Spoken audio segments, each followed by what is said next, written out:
Yo, ce faceți? Sunt aici cu Mati și cu Edi.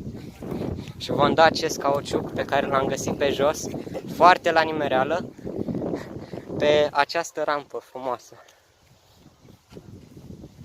Ok, hai să-l dăm toți. Bun, la 3. 1, 2, 3! După el! După el! Hai pe.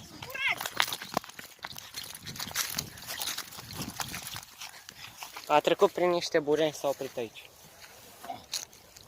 Hai să-l mai dăm o dată. Hai că o dată. Oprește. Ok, ne-am teleportat ca prin magie aici și îl vom mai da o dată, sperăm că de data asta îl dăm pe drumul ăla. Stai.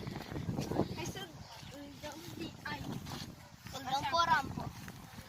Păi, asta e rampa. Da. Ok, 3, 2, De altul ca să nu... 1. Și... Da, nici acum se duce mai puțin. Nu, mai mult. Mai mult! Sece pe stradă!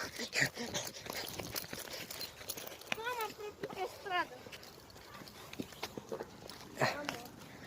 Mișto cauciuc.